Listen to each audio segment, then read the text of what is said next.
Bismillah, alhamdulillah, sallallahu alaihi wasallam.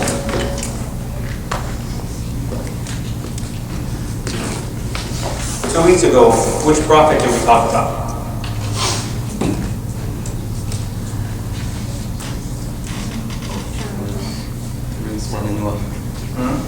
Sayyidina Nuh.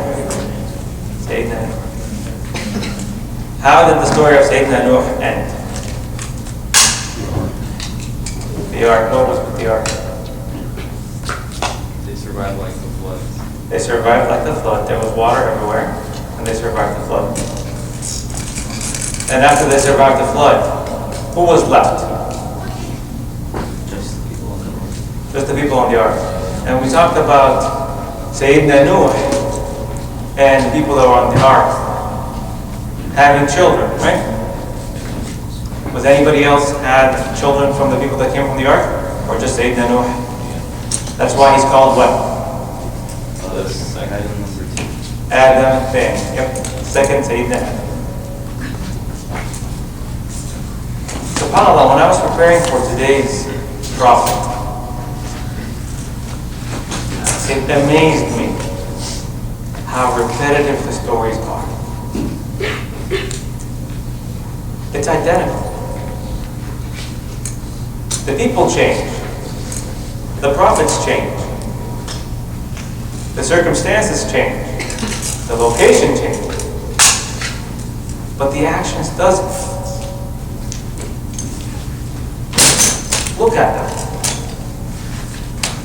What happened in the time of Sayyidina Nuh? He made da'wah to his people. What did they say about him? Liar. All that stuff that was said about Sayyidina Nuh. Right? What did he do? What did he tell them? What was the main message that Sayyidina Nuh was delivering? La ilaha illallah. Worship Allah subhanahu wa ta'ala. I don't want anything from you. What did they come back and tell him? You know what? We'll follow you. Those poor people that you have with you, just kick them out. And we'll follow you. Because we don't want to be associated with you. We don't want a part of that. And what did he say? It's not up to me. And they ended up calling him names, doing all these things to him, and he kept on his path. After Sayyidina Nuh, there was La ilaha illallah everywhere. And there were pious people, and they worshipped Allah subhanahu wa ta'ala until what? Faith started to dwindle. And they started to do what? Does anybody remember the beginning of shirk at the time of Sayyidina Nuh? Yeah.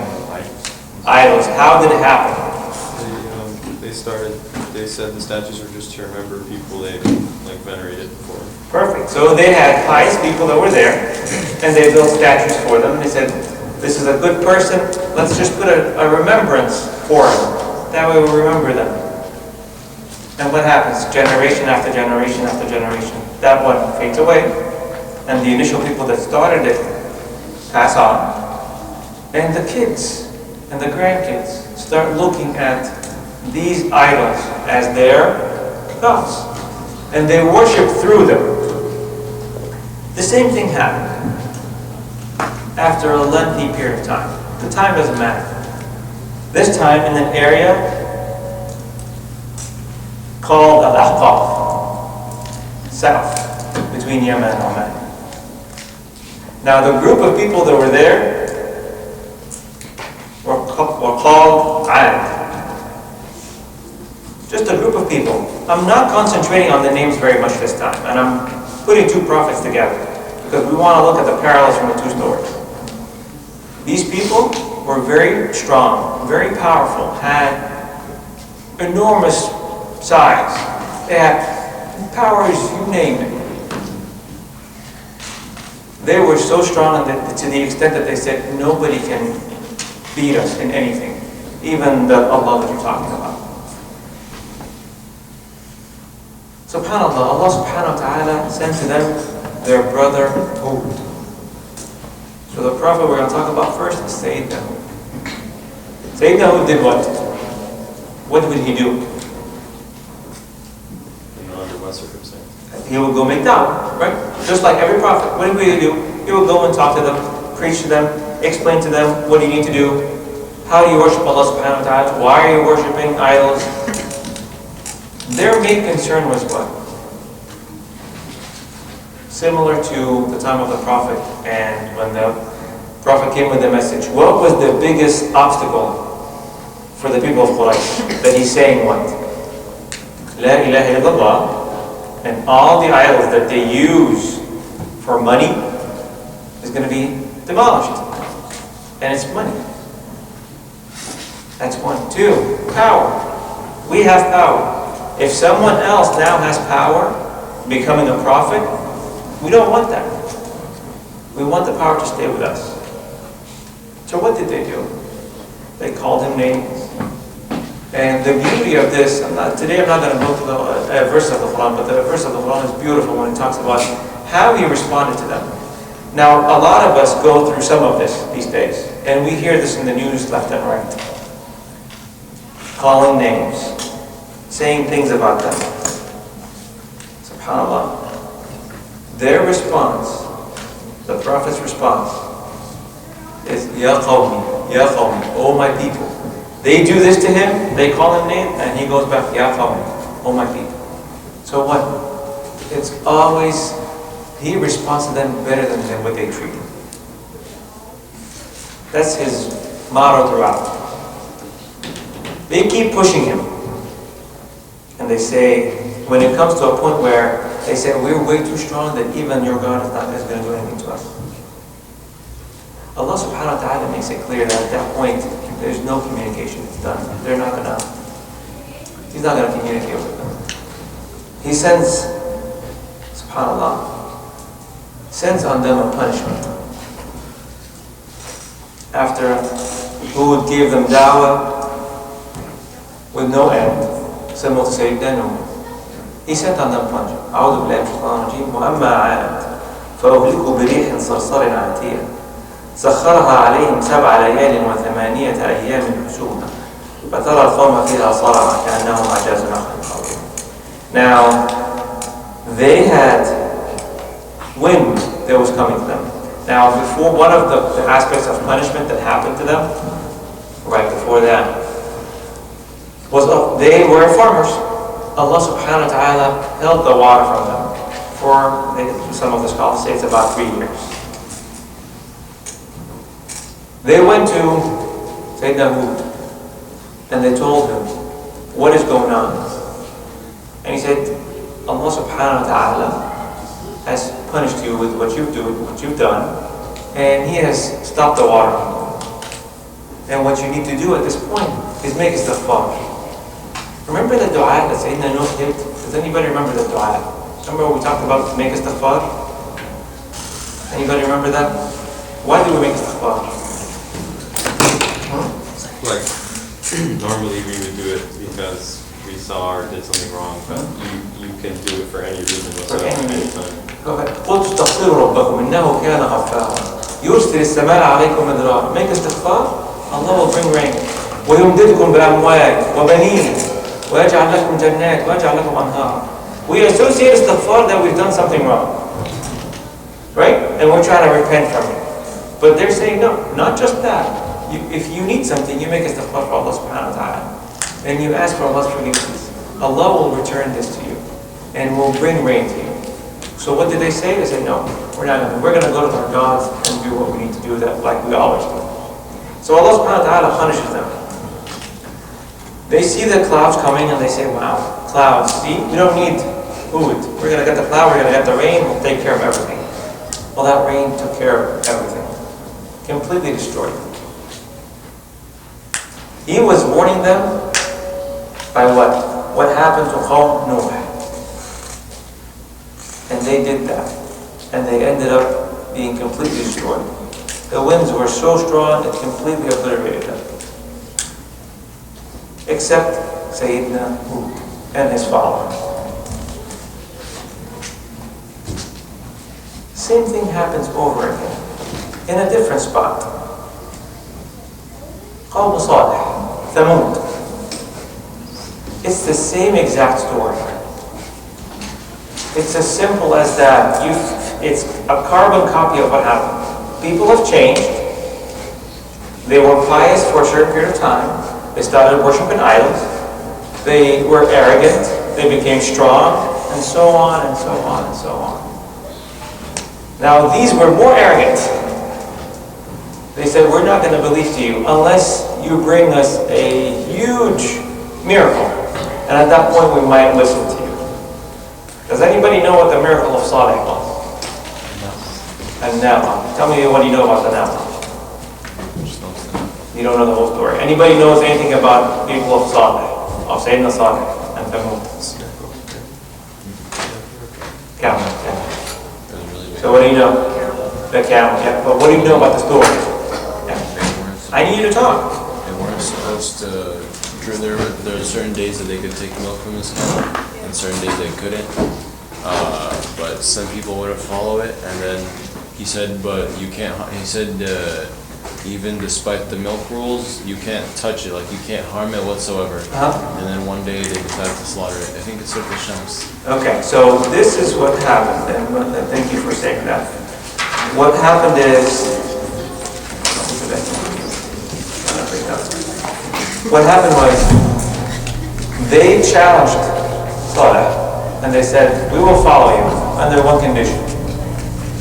We need you to create a miracle for us.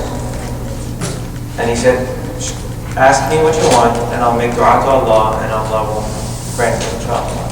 They told him, we need a camel, a she-camel, huge in size.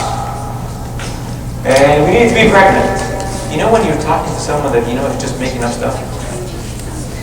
I just want to make up the most amazing game, the most amazing car. I'm just coming up with different things. I need this, I need that. We needed to be pregnant in the 10th month. And we need to be pregnant in a male. And we need this and we need that. And we need to be so huge to the extent that it would drink this much. They kept putting criteria in there for him to use. And he said, if I do that, will you follow? And he goes ahead and makes dua to Allah subhanahu wa ta'ala. And they wanted it to come out of a specific spark from a mountain. Now these, compared to Ad, these lived in mountainous areas. And they were also very strong. And they were also capable of doing amazing feats at that point in time. They were the strongest ever. Allah subhanahu wa ta'ala even mentioned in the Quran. With all that strength, they built all the castles that they had. They did everything they wanted to do. But they wanted to pick on Sayyidina Saleh. He made what he asked them, the dua. And then she-camel came out. Pregnant, and it's the way they wanted it to be. What do you think? Did they believe or not? No. No. Now, a few of them believed. They realized that, you know what? He's saying some truth. We asked him to do this, and this happened. The condition was what? This camel will come, it will drink water for the entire day. You don't touch the water, where the wells that they have water. And you would drink the following day, because of the size of the camel. That's one. But they were saying, well, how are we going to drink if the camel's going to drink that water a whole day, so we have a whole day without it? They said, no. You're going to drink the camel's milk that day.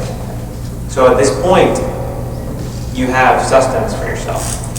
When they started realizing people are following just by this little miracle that he was able to get from Allah subhanahu wa ta'ala, would they let it pass? No. Why wouldn't they? Power. Yeah. Power. It's all about power. Is it just power? There must be something else. Thank you. You notice what I was saying in the beginning? There's a common theme between every single story. It just keeps carrying through. That's why today it's light on the story part, but it's carrying through. So power, arrogance. They said, okay, you know what? If they're following this and the camel, that's what's going on, then let's do this. Let's kill that camel. He's saying it's from Allah. We'll kill him and see what happens. So 9 of them gathered together and decided to kill the camel. And the baby that was there. They do kill the camel. And they go making fun to it. They don't saw that. We killed the camel. Can't do anything about it. What does he respond? He knew that this is going to bring in the punishment from Allah subhanahu wa ta'ala. He warned them. He said, you have 3 days before the punishment of Allah comes. Under certain conditions, things will happen.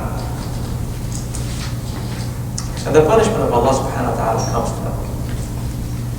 And they are again destroyed. Everyone was destroyed except Saleh and his people. It's a carbon copy for every single story. There is one single commonality for all of them. And I want you to rack your brain for the next minute. There's one commonality. For the next minute, I want you to think, what is that single commonality? One thing. And I'm going to ask every single one of you. One. You've got 1 minute. Think about it. I want you to think about it. I want you to think about each story. And what is the one commonality? I'll answer. Just let the minute go.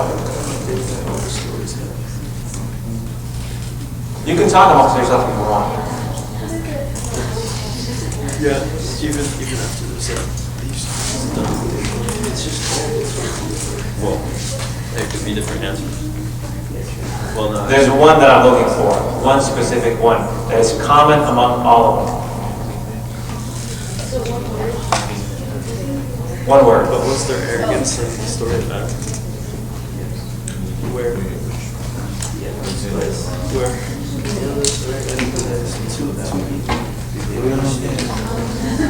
When he thought he was going to learn the one brother? Not now. Wait a second. Don't think. I'm going to ask you first. Hold on. No, ask me first. I guarantee you 50 everyone will say the same thing. I think everybody's going to say the same thing. The minute is done. Abdul. Okay, go ahead. I don't know. You don't know, okay? Marwan, you want to go next? He said, I don't know. What did he say? I say arrogance. Arrogance. Girls. Annie. I said that both of them, or both, in both stories, like they seeked Allah's help when people wouldn't follow their, people wouldn't follow. Okay. What else? You. No, you. Arrogance, okay? Looks like we've got counting going on arrogance. What else? No. What's the commonality that I am looking for?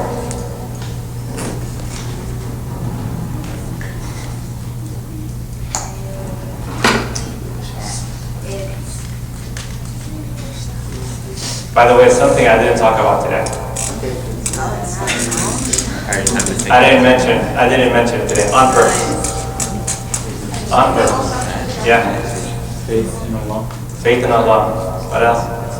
That's a good. Do you think about all the stories, punishment? Punishment. What else? All the people got punishment. What else? They were trying to get pushy to the prophets. What else? You're too quiet. Arrogance. Arrogance. Got a winner with arrogance, but that's not the right one. The question, what's the commonality between, we talked about Adam's story, Noor, Khalid al-Habib, today we talked about Saleh and Hud. What is the commonality with all of them? It's something that I didn't mention today. We've been mentioning from the beginning, but I specifically decided not to mention it today. Yeah. Ignorance. By the way, all the answers are correct answers. It's not the one that I'm looking for, though. They're like a different word with the same meaning. No, it's not the same thing. What is it? Punishment they get. What punishment? It's not the punishment. No, like I'm Oh, you're asking. It was wind. One of them was wind, the other one was a loud sound that basically killed them all. One was what? You One was wind and destroyed them, the other one was. Yes? Jealousy. What else? Come on, guys. You want me to get He's gonna say it, we're all gonna be like, repenting. What else? All are valid answers. It's not the one I'm looking for. It was a hint. I'll say it. And I'll give you a hint. Yeah. It is not an action. Give us like one letter. No. It is not an action. no is a word. It's not something that you do. So it's a mindset. It's not a mindset. It's an entity. What's that? It's an entity. Pride. Right? Not an entity. Oh, they all have a prophet. They all have a prophet. That's not the one I'm looking for. They want to be right. It's an entity. What? Shaitan. The steps of Shaitan. Thank you. That's what I'm saying. Like greed, social The commonality with all of them, the times, this is important. That's why I left it out on purpose. This is very important. You think that you're not following, I'm looking at you, Adel. You think that you're not following rules because that's what I'm doing. Because I am not following the rules. It's my brain. I'm too smart to follow the rules. Well, that's exactly what they said. We're too smart to follow this. We're following this prophet. Who made him a prophet on us? You know what? We're not going to follow this. Now, who's in the background behind your ear still telling you this?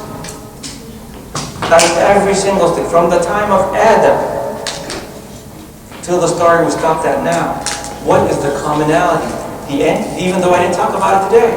How would idol worshiping start? How did it start? Yes. Good. I was going to say something else, like, it's not only shaitan, because Rabbana says in the Quran, وَإِنَّ النَّفْسَ لَأَمَّارَةٌ بِالسُّوءِ. True. إِلَّا مَنْ رَحْمَ رَبِّي. But we need to understand that worshiping idols comes from shaitan. Not just the nafs. And what does your nafs do? The nafs, subhanAllah. The nafs waswasa. Right? It whispers in your ear. But you know what it does? You fall into the act first. Shaitan, remember when it comes day of judgment and you're going to be asked, we're going to try to say, well, Shaitan did this, he told me he didn't. He whispered in your ear. Right? You do it once, based on what Shaitan told you. Everything after that is your nafs. He shows you the way once, but he doesn't actually take you there. It's after this, it's you. إِنَّ النَّفْسَ لَأَمَّارَةٌ بِالسُّوءِ إِلَّا مَنْ رَحِمَ رَبِّكَ. But who is instigating this? Who's starting the process? Shaitan. Gives you the first step. Once you fall into it, people that sin, is Shaitan sitting there every single time taking them? All it takes is one time. Then the nafs, oh, you know what? I like this pleasure of doing this. It's a sin. I feel bad in the beginning. And what happens after that? كَلَّا بَلْ رَانَ عَلَىٰ قُلُوبِهِمْ مَا كَانُوا. You know what rana is? It keeps covering on their hearts what they have done. But all it takes is once. You start that, and then the next comes in. But the commonality is shaitan. A lot of us, and I'm saying a lot of us, say that it's me, I am the one who's doing this. No, it's not. It's funny, when I'm preparing for this, I was listening to Mufti Mink, and he had a conversation with one of the youth. And he told them, you know what we need to do from now on? If anything happens, I have an argument with me and you, I'm not going to blame it on me or on you. I'll blame it on shaitan. Allah subhanahu wa ta'ala put shaitan so we can blame it on. So between you and I, it's clear. Don't get offended from what I said. Shaitan forced me to say this, to do this. It's kind of an inside joke.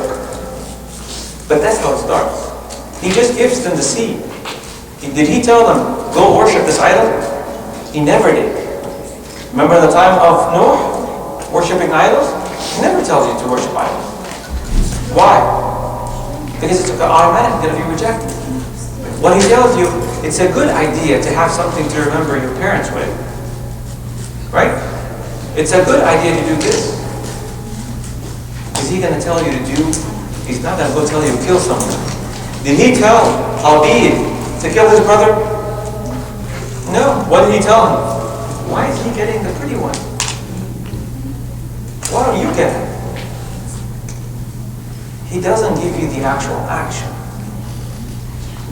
He lights the fire and goes away. You are the one that takes the action, not him. And at the day of judgment, regardless of what happens, it's on us. At that point, we can't blame Shaitan for what we've done, because we've done it, not him. This was the part that I wanted to focus on today, more than the story of both prophets. The story of the prophets, these two stories are very beautiful in the way that they're mentioned in the Quran. But I wanted to make sure, and thank you, Abdullah, for saying that at the beginning, that I don't follow rules, that's who I am. You're welcome.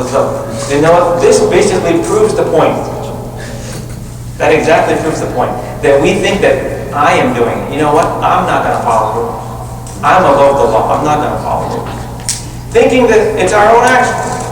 Not knowing that the pity is, Shaitan is dragging me and putting me whatever he wants. And letting me think it's under my control. I am the one who's doing it. I hope the message is clear, inshallah. Yes? So, you know how in every story, or all the stories that we hear from most of them, it has like the bad outcome where all of them are punished. So would that mean that Shaitan wins in most cases? If Shaitan wins in most cases, we wouldn't be here. Right? Because Allah subhanahu wa ta'ala always selects a group that continues. Shaitan almost won at the beginning. That's a test. Shaitan, you know what you're doing? You're comparing Allah's power to the Shaitan's power, right? Saying he almost won. But that's the thing, it's a test. Remember, there's a difference between say almost won or not. Because what happens is, who's against Shaitan? Why? Because is he doing it because he doesn't just like us? He's trying to say that, you know what, Allah, I'm going to punish these people because you like them more than you like me. It goes back to arrogance, it goes back to all that stuff. But all he's trying to do is to drag, he's trying to drag as much as he can with him. Yeah. Right, so what I think what's meant by most is there's more people who are punished than not. Which in general, more people are going to go to hell than people are going to go to Jannah. I'll give you a simple example. Look at us here in the larger community. How many people go to the message versus people that don't go? Not just us here. In any religion, any believers. Sayyidina Nuh, how long has he stayed making da'wah? 950 years just making da'wah, right? How many amanna? How many believed with him? We said the number last time. Approximate number. 20. From 10 to 80. Somewhere around that number. In 950 years. Compared to all these people that he met, that he came across. The number is always on the less. That's what happens. Not everybody follows. Unfortunate, but true. In the grand scheme of things. And Allah subhanahu wa ta'ala has wisdom in it that we don't know what it is. It's beyond us. Yes? Prophet Noah, when he was making da'wah for 950 years, was it the same people or were there? No generations of generations. And at that point, at the end, is when he said, I can't remember the ayah exactly, but there was a child, a grandchild, a grandfather going with his grandchild. And when they came across Noah, he told him, you see that man over there? Don't listen to him, don't do this. And the child told him, why don't you do something about it? Why are we leaving him here? He said, well, what should we do about it? The child went down and he started throwing stone on Sayyidina Nuh. At that point, Sayyidina Nuh realized that the generations that are coming after and after and after are much worse than the older generations. It became to a point of no return. That is so true, what's going on now. And it's only natural that it doesn't go up, it goes down. And but the thing is, at the same time, you got to be careful. At the same time, the people that are filtered through are stronger and stronger and stronger. Right? But the general population is defeated away. That's why we ask for Allah subhanahu wa ta'ala to guide us, inshallah. Yeah. The question is, when, like for examples, like a little child, is it really their fault that Like, I know, like, usually most people don't make it to Islam. So is it really that kid's fault that he's going to hell because I'll ask you, hold your horses. You assume that that kid is going to go to hell. Why? Because I'm just saying he's one of the majority. No. Because the majority go to hell. No. Before puberty, is he accountable? I'm not saying that he's going to go to hell as a child. But what I'm saying is, at that age, when you're saying that child, he's assuming making it. What I'm trying to make is a distinction. First of all, we do not assume that anybody's going to hell or not. Period. It is not our place, it is not our judgment. None of us are allowed to even say this. If a person is going, now when we're talking about the people of the past, according to the Quran, this is what happened to them. That's a different aspect of it. But now, you can have a non-believer that you see he's not a believer, he's drinking and doing all this. Make no assumptions. Allah subhanahu wa ta'ala can reverse the roles. Has nothing to do with us. We make no assumptions. That's one aspect. The second aspect, until you hit your threshold, before that doesn't count, right? Now, you're talking about that child, not from looking at it from a different angle. It's his parents' responsibility to bring up that child. And that's why, as parents, we're responsible for whatever our children do. Why? Because it's our responsibility. It's on us. Until you hit a certain age, have I delivered the message? I've done my part. Now it's on you, buddy. It gets off my chain. سبحانك اللهم وبحمدك أشهد أن لا إله إلا أنت أستغفرك اللهم وأتوب إليك. Guess now we can give you questions later.